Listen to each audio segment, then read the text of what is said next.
Hello दोस्तों, आप सबके कैसे हैं। हम उम्मीद करते हैं कि आप सभी के बहुत ही बढ़िया होंगे, बहुत ही ज़बरदस्त होंगे। दोस्तों, आज के इस वीडियो में हम लोग पढ़ने वाले हैं हिंदी पेपर 2।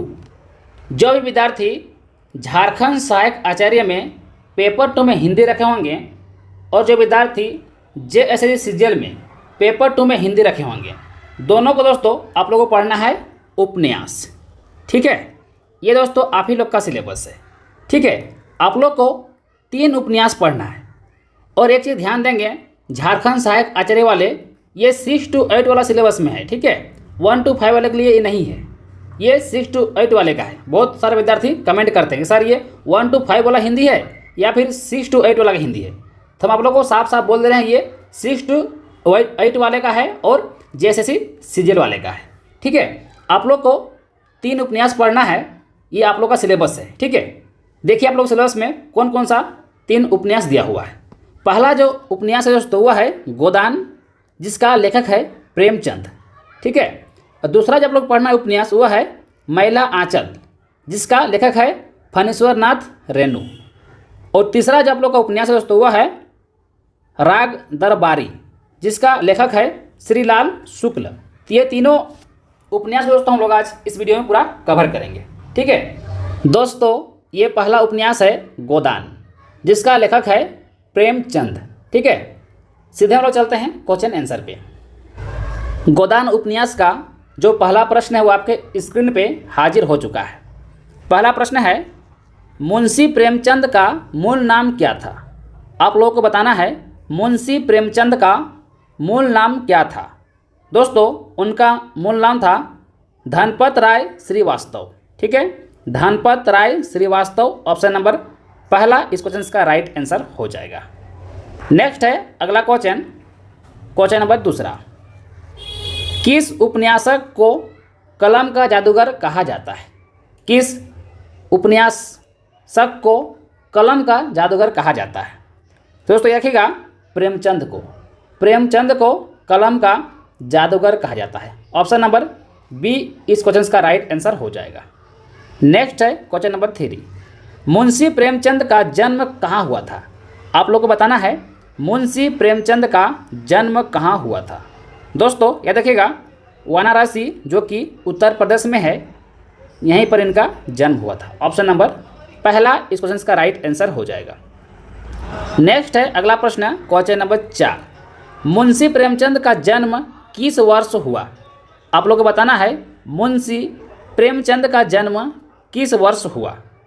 तो आप लोग याद कर लीजिएगा 1880। 1880 में दोस्तों मुंशी प्रेमचंद का जन्म हुआ था। ऑप्शन नंबर पहला इस क्वेश्चन का राइट आंसर हो जाएगा। दोस्तों, अगर आप लोग मेरे चैनल में पहली बार आए होंगे तो चैनल जरूर सब्सक्राइब कर लीजिएगा, क्योंकि दोस्तों यहाँ पर आप लोग को हम पूरा सिलेबस कवर करवा रहे हैं। ठीक है, जो भी बचा हुआ है उसको भी हम कोशिश करेंगे जल्द से जल्द डाल दें, ताकि आप लोग एग्ज़ाम से पहले पढ़ के जा सकते हैं। ठीक है, तब लोग सभी कोई जो पहला बार आए होंगे चैनल को जरूर सब्सक्राइब कर लीजिएगा। ठीक है, तभी आप तक मेरा वीडियो सबसे पहले पहुंचेगा। चलिए हम लोग आते हैं अगला प्रश्न पे। अगला प्रश्न है 5 नंबर। देखिए, मुंशी प्रेमचंद की मृत्यु कब हुई। आप लोगों को बताना है मुंशी प्रेमचंद की मृत्यु कब हुई। तो याद रखिए दोस्तों, उनका मृत्यु हुआ था 1936 में। देखिए यहाँ पर पूछा था जन्म कब हुआ और ये मृत्यु कब हुआ। ठीक है, तो जन्म हुआ था 1880 और मृत्यु हुआ 1936 में, दोनों याद कर लीजिएगा। अगला है, मुंशी प्रेमचंद ने कुल कितने उपन्यास लिखे।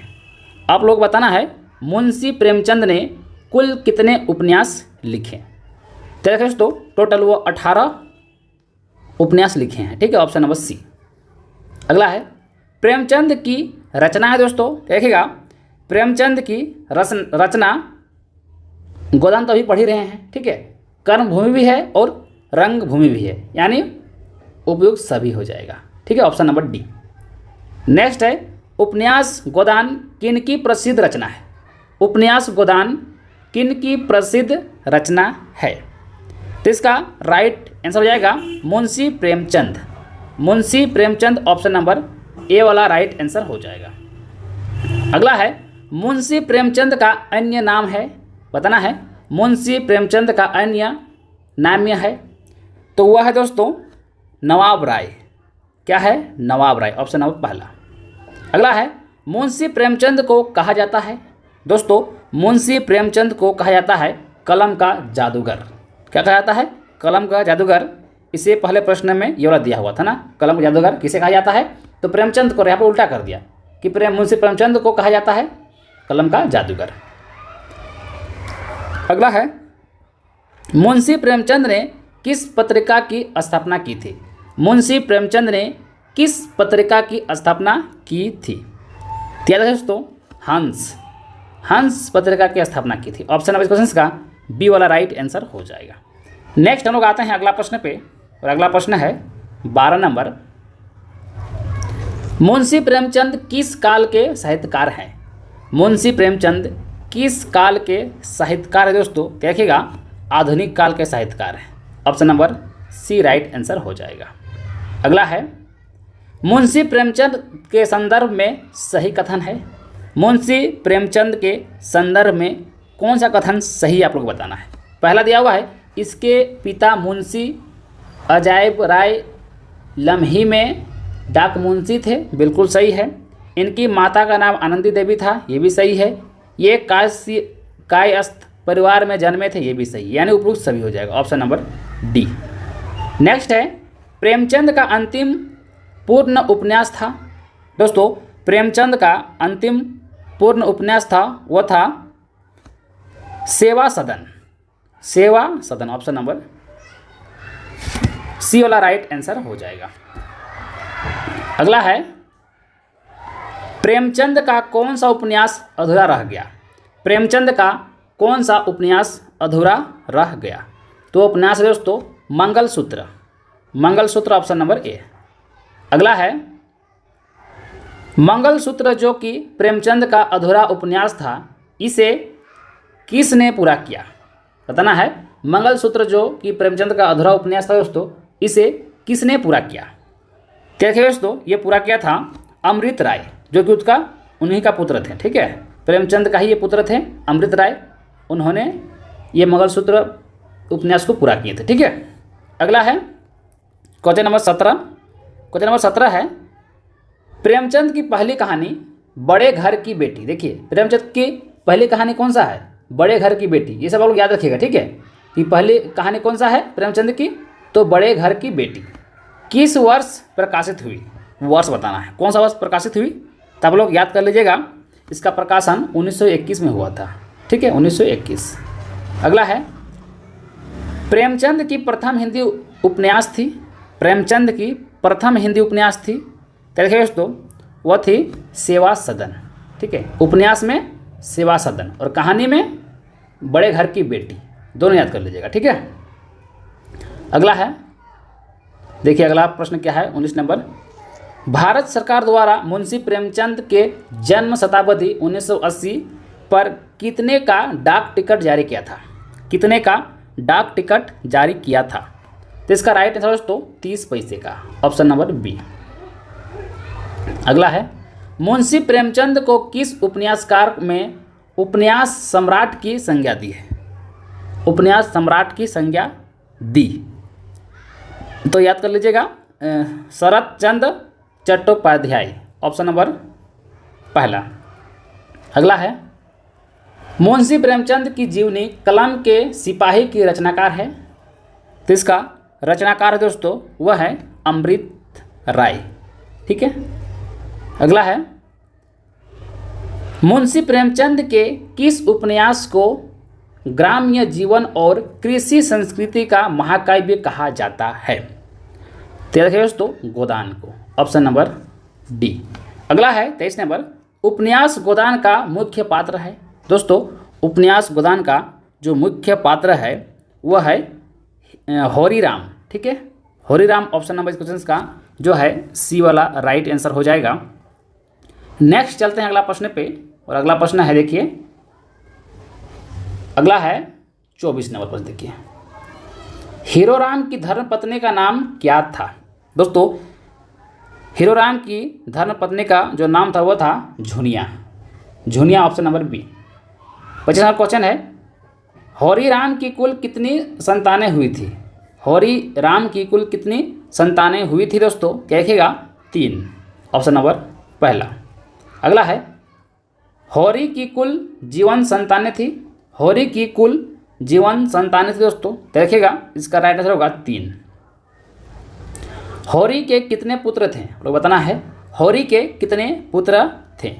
दोस्तों हौरी के 1 पुत्र थे, ठीक है, 1 पुत्र। अगला है हौरी के पुत्र का नाम क्या था?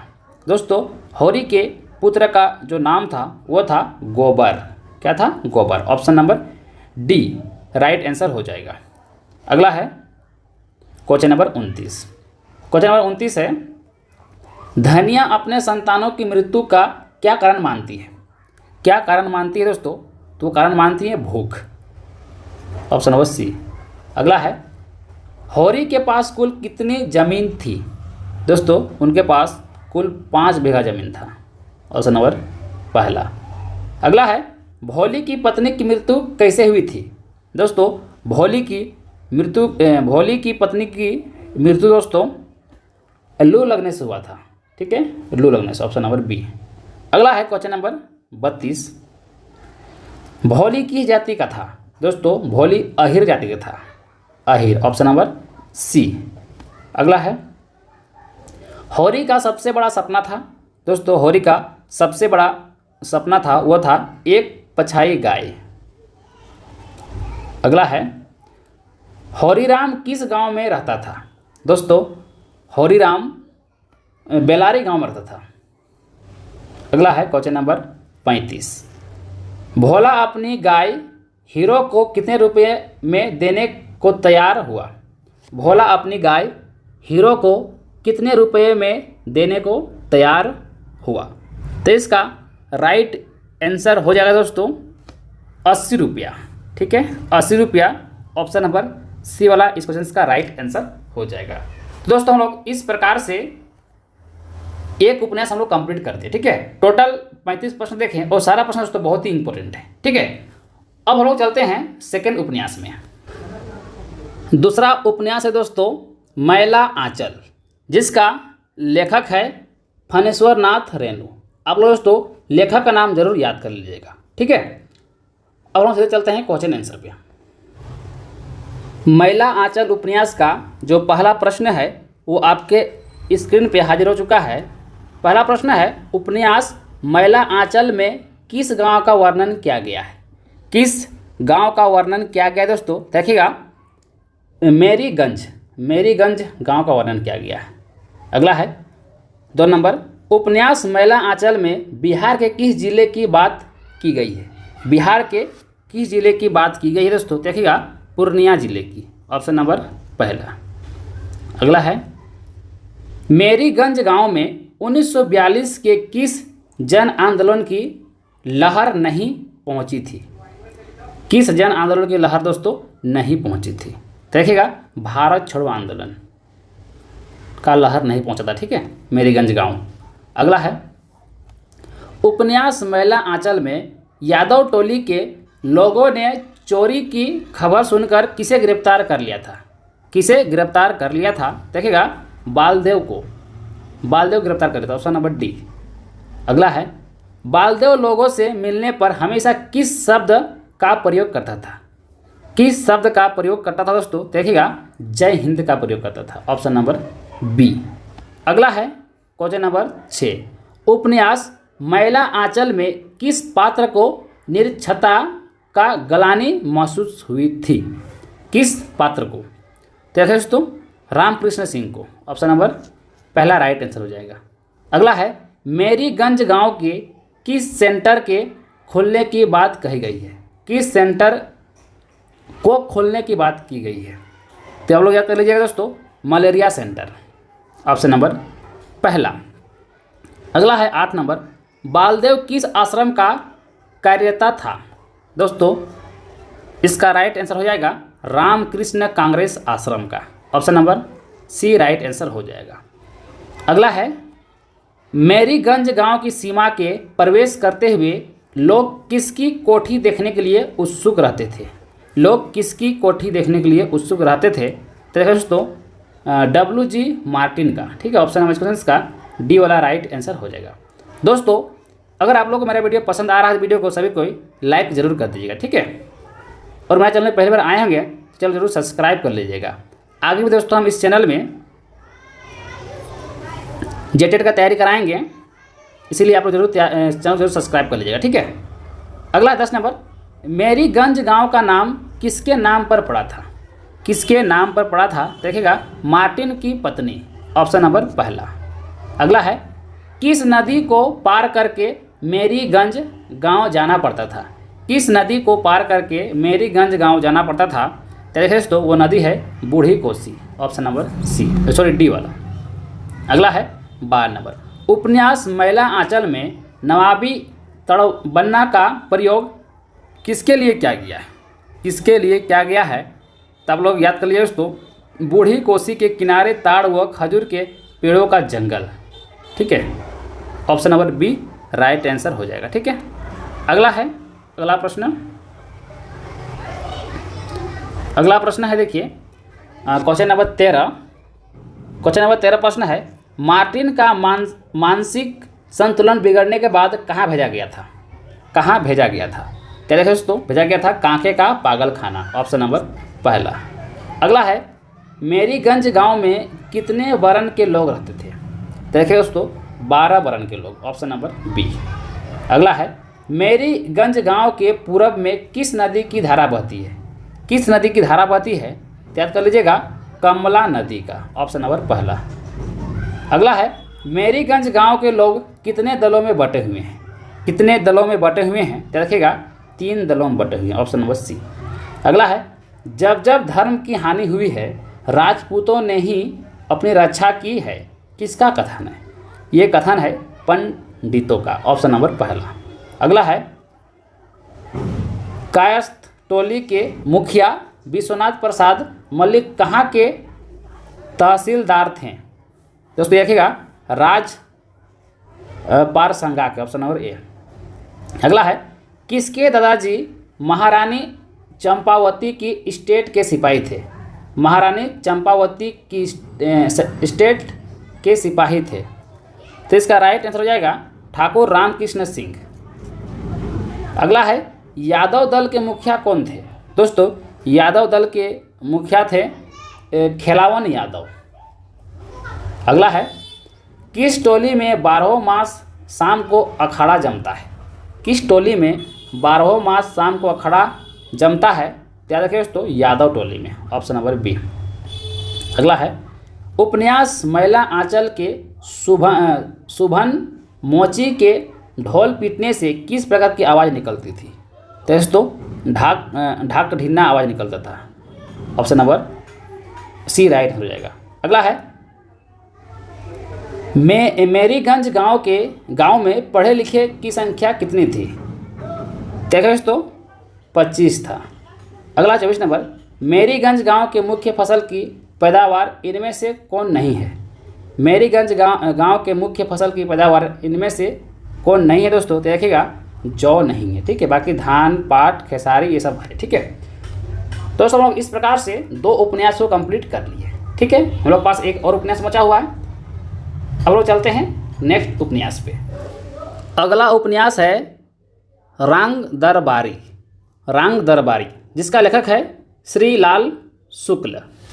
हम लोग चलते हैं सीधे क्वेश्चन आंसर पे। पहला जो प्रश्न है दोस्तों वो आपके स्क्रीन पे हाजिर हो चुका है। पहला प्रश्न है, रंग दरबारी के रचयिता कौन है?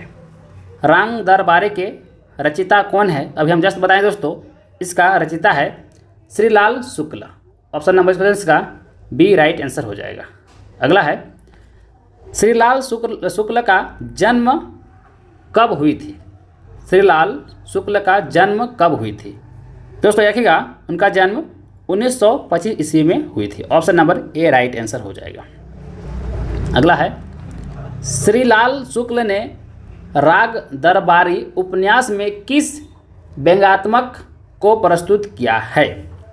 तो दोस्तों भारतीय व्यवस्था को। ऑप्शन नंबर क्वेश्चन का बी राइट आंसर हो जाएगा। अगला है, राग दरबारी उपन्यास किस शैली में लिखा गया है? किस शैली में लिखा गया है, तो आप लोग याद कर लीजिएगा रिपोतोज शैली में। ठीक है, रिपोतोज शैली में, ऑप्शन नंबर बी। अगला है श्रीलाल शुक्ल का पहला उपन्यास कौन सा है? पहला उपन्यास कौन सा है, तो आप लोग याद कर लीजिएगा सूनी घाटी का सूरज, ऑप्शन नंबर बी।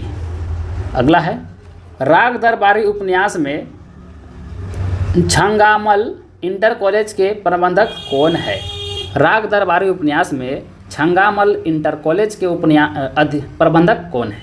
ठीक है, प्रबंधक कौन है दोस्तों? देखिएगा वैद्य जी हैं। ठीक है, अगला है राग दरबारी उपन्यास का पूरा घटनाक्रम कौन सा गांव का है? तो वो गांव है दोस्तों शिवपालगंज, ऑप्शन नंबर बी। अगला है राग दरबारी उपन्यास में कितने अंकों का वर्णन है? कितने अंकों का वर्णन है दोस्तों? देखिएगा 35 अंकों का वर्णन है, ऑप्शन नंबर ए। अगला है क्वेश्चन नंबर 9, उपन्यास में किस बीमारी से बचाव और सतर्क रहने का प्रचार किया गया है? उपन्यास में किस बीमारी से बचाव और सतर्क रहने का प्रचार किया गया है दोस्तों? तो देखिएगा मलेरिया, ऑप्शन नंबर इस क्वेश्चन का पहला राइट आंसर हो जाएगा। अगला है राग दरबारी उपन्यास में किसके बीच के खींचातान को दिखाया गया है? किसके बीच के खींचातान को दिखाया गया है? तो याद कर लीजिएगा आदर्शवाद और यथार्थवाद, ऑप्शन नंबर क्वेश्चन का बी राइट आंसर होगा। अगला है क्वेश्चन नंबर 11, निम्नलिखित में से उपन्यास का मुख्य पाज कौन है? निम्नलिखित में से उपन्यास का मुख्य पाज कौन है? तो दोस्तों रंगनाथ, ऑप्शन नंबर पहला।